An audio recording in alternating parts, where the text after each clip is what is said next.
Again, my view is inflation, or kind of the house view is inflation is going to be persistently higher. And that can happen in the very short term, like literally weeks. And I think the structural forces have changed. Billionaire investor Bill Ackman just issued a warning about the future of inflation. But don't worry, it's not all bad news, and you'll see why during this video. For background, Ackman recently gave a rare, full-length, sit-down interview. While this interview touched on a wide range of topics, it was Ackman's comments around inflation that really caught my attention. You're going to want to hear what he had to say. So in this video, we're going to cover Ackman's thoughts on the economy, why inflation is here to stay, and most importantly, how you can protect your money from the devastating impacts of high inflation. Let's get into it. Are you still figuring that rates at the long end, the 30-year, for example, or however on the long end, are still going to go higher? Yes. Look, I think there's, even in the relative short term, there are a number of reasons why rates can move a lot.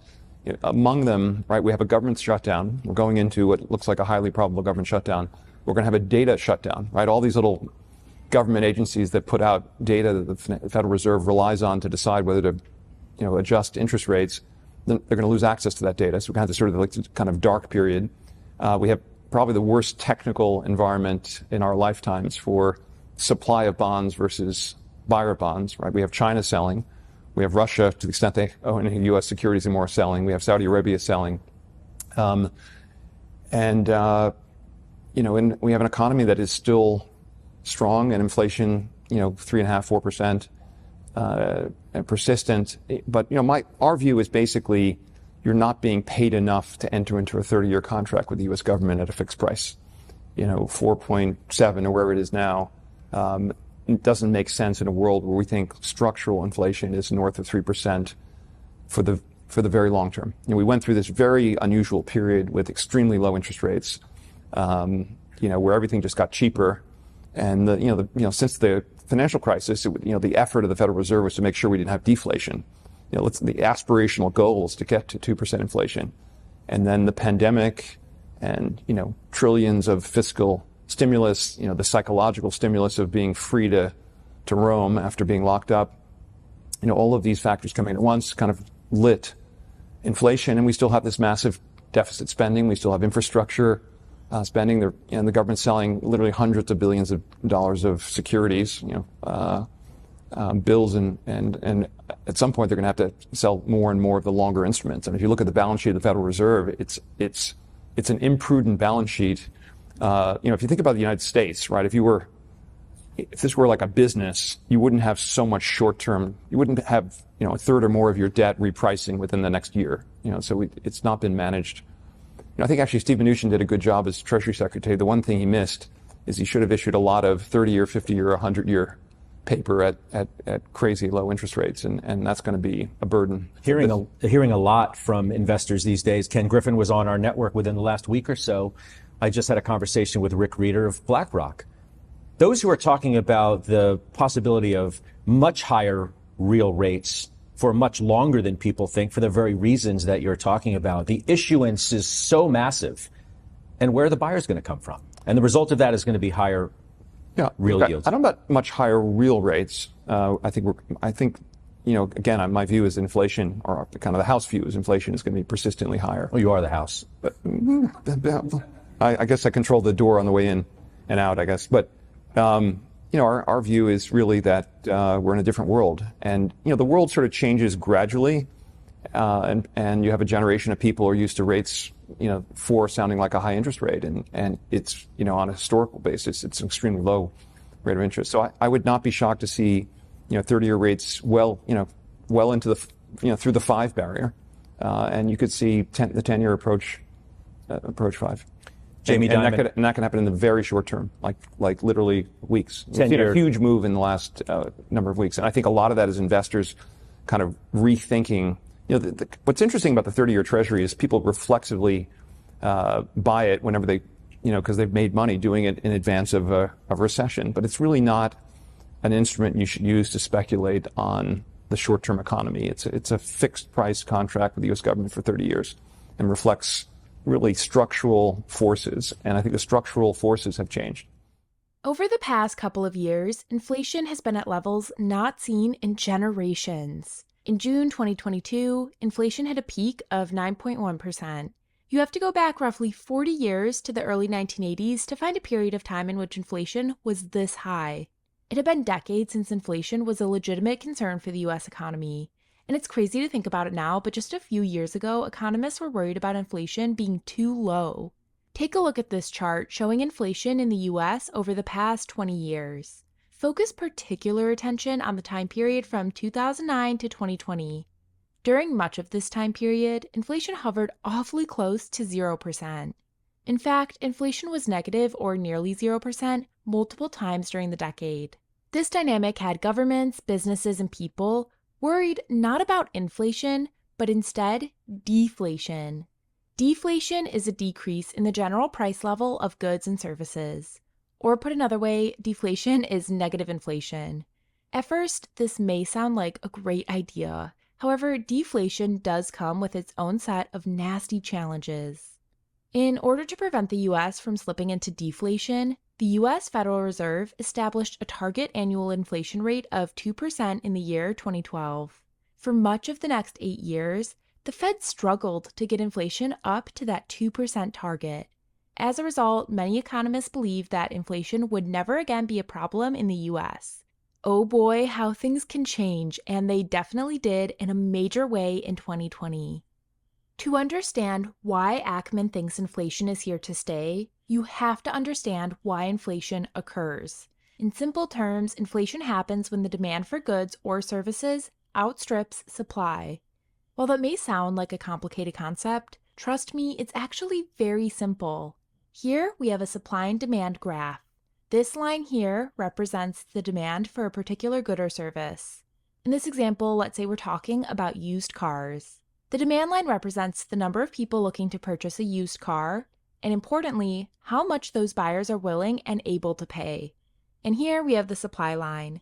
This supply line represents the number of used cars available to be purchased at any given time. The point at which our two lines cross represents the price for that good or service. So in our example, the average price of a used vehicle. For 2020 and 2021, the US government and Fed took drastic steps to prevent a widespread economic collapse, which involved sending cash directly to households, boosting unemployment benefits, and pausing required payments on certain types of debt. At the same time that all of this cash was getting pumped into the economy, the Fed slashed interest rates to historically low levels. These lower interest rates made it less expensive for people and businesses to borrow money to make purchases. Going back to our example with used cars, these actions resulted in an increase in demand for used cars. People had more money in their bank accounts to be able to spend to make the purchase. Additionally, the lower rates made it less expensive to purchase a car using a loan. All of these factors led to an increase in demand, illustrated by our demand line here getting pushed to the right. At the same time, automotive manufacturers were suffering through supply chain issues that limited their ability to produce new cars. Since there were less new cars available, people held on to their current car longer, resulting in less supply of used vehicles available for sale. Less supply means our supply line gets pushed to the left. Notice now that the two lines cross at a much higher price point. As we can see in this graph here, these shifting supply and demand dynamics caused prices for used vehicles to skyrocket, essentially doubling in a period of just 12 or so months. This, of course, is a simplified explanation of how inflation works, but it does convey the important message. Inflation happens when there is too much demand for a good or service relative to the supply available in the market. While many people are making the argument that this inflation is only temporary, Ackman disagrees. He thinks we're in for a new normal of consistently higher inflation. Here's what he had to say on Twitter. The world is a structurally different place than it was. The peace dividend is no more. The long-term deflationary effects of outsourcing production to China are no more. Workers' and unions' bargaining power continues to rise. Strikes abound, with more likely to come as successful walkouts achieve substantial wage gains. The green energy transition is and will remain incalculably expensive, and higher gas prices will raise inflationary expectations. Just ask your average American. They see the prices at the pump and in the grocery store and don't believe inflation is moderating. To make matters worse, high inflation also likely means even higher interest rates. In an attempt to get inflation under control, the Fed has had to raise interest rates at the fastest clip in generations. As we can see in this chart here, these actions had been successful in bringing inflation down from its peak of over 9%. However, if Ackman is right and inflation proves to be sticky, interest rates would have to go even higher. These higher rates would dramatically weigh on stock prices. However, Ackman is not worried, and here's why. You must be negative to the equity market. I mean, No. how could you have a positive view of stocks if you think that that's the outcome for bonds and yields? Because if you own high quality, the key is owning businesses that have pricing power. Businesses that can do well in a world of, and by the way, many businesses can do well in a world of 3% inflation. The key is it's hard to manage a business in a world where inflation is volatile, or inflation is 8%, or the kind of crazy numbers. But many businesses can do very well in a world of 3% inflation. And the kind of companies we own, they're very much like royalties. So we own Universal Music, which is a royalty on listening to music. If there's music playing out there, Universal's getting a fraction of a penny for every song, that's being streamed. Google's a royalty, if you will, on people advertising, on the web, right, or on YouTube. Restaurant Brands is a royalty on people eating at Burger King or any of their various concepts. Hilton is a royalty on people staying in hotels and eating and drinking and going to events. The beauty of these kinds of businesses is, actually inflation is ultimately their friend, right? As long as they can keep their costs, as long as their costs don't inflate as quickly as their revenues. And I think the nature of those, so I feel comfortable owning those kinds of businesses, even if inflation remains high. And also, again, historically, if you think about, what is the value of a business? It's the present value of the cash you can take out of it over its life, discounted back at an appropriate interest rate. We were not discounting businesses back using 2% as an appropriate rate of interest. So we've historically, our discount rate we've used, just rough measure is more like 10%, 9%, numbers which discount the uncertainty inherent of investing in equities. Take a look at the list of stocks Ackman owns. Believe it or not, his $10 billion fund consists of just 7 companies. Note, it is 8 stocks, but he owns 2 different share classes of Alphabet. These companies include the restaurant Chipotle, Restaurant Brands International, parent company of Burger King, Tim Hortons, Popeyes, and Firehouse Subs. He also owns the hotel chain Hilton, home improvement retailer Lowe's, real estate company Howard Hughes, Railroad Canadian Pacific Kansas City, and Alphabet, parent company of Google and YouTube. After spending hours deeply studying these businesses in Ackman's portfolio, there are just 2 main traits that help these companies not just survive during inflation, but thrive. As crazy as it sounds, for many of the stocks Ackman owns, these companies would actually do better with higher inflation. The first trait that helps companies weather inflation is what is referred to as pricing power.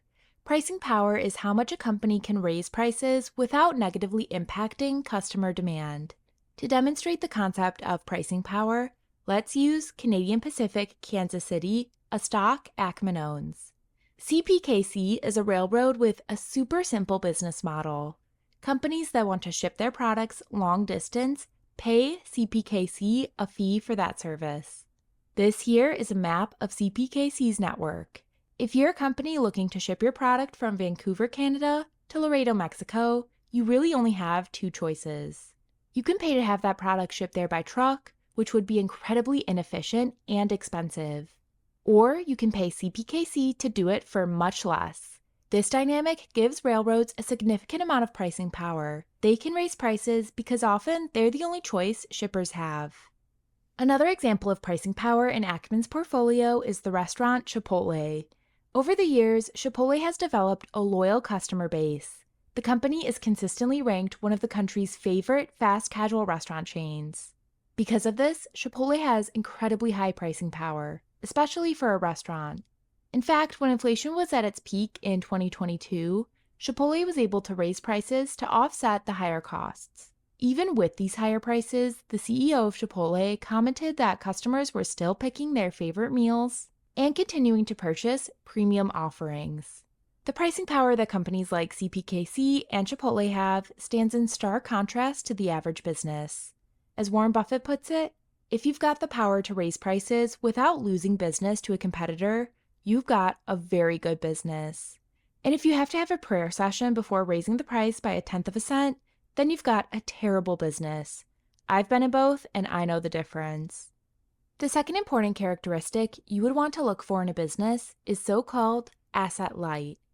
An asset-light business doesn't require a large amount of expensive physical assets to operate.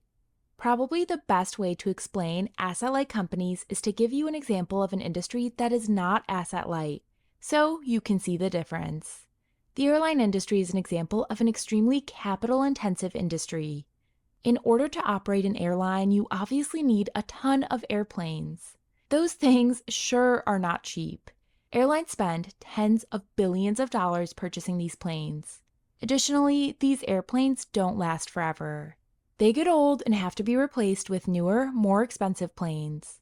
I went through the financial statements of the company American Airlines and saw that they had nearly $40 billion worth of aircrafts at the end of 2022.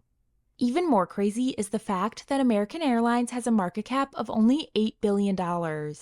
This means that the aircrafts required for American Airlines to run its business are worth 5 times more than the value of the entire company.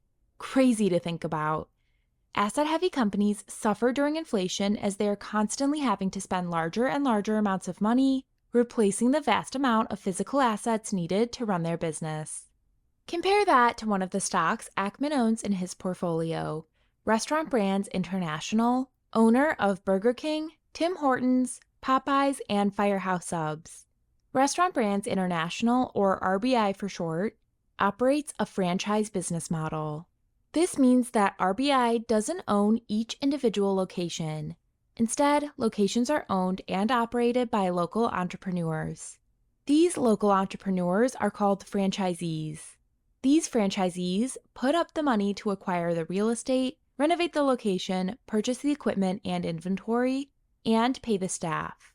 The franchisor, or in our case RBI, provides the franchisee with its products, branding, and knowledge, in exchange for a fee. This fee is usually a percentage of the sales at that location. The franchise business model has a huge benefit for RBI. RBI does not have to spend the money that is required to open and operate the location, a figure that can range from hundreds of thousands of dollars to upwards of multiple millions, depending on the brand and the size of the location. This makes RBI an incredibly asset-light business. They don't have to own the real estate, the equipment in the restaurant, or any of the inventory. Not only does this dynamic help RBI be less impacted by inflation, inflation can actually be a good thing for them. Let's say RBI gets a 10% cut of the sales of each location. This means for every $10 order, RBI will get $1. If over a few years, inflation causes that $10 order to now cost $15, RBI is now taking its 10% cut of a larger number. Instead of making $1 from that purchase, RBI is now making $1.50, a 50% increase. This is what Ackman meant when he said you want to look to buy stocks that are, quote, royalties on an industry. Only time will tell if Ackman's prediction about inflation and interest rates come to pass. After all, it's fair to say that Ackman is, let's just say, a polarizing individual. One thing is for certain, he does know a thing or 3.6 billion about investing. So there you have it. Make sure to subscribe to the channel because it's my goal to make you a better investor by studying the world's greatest investors.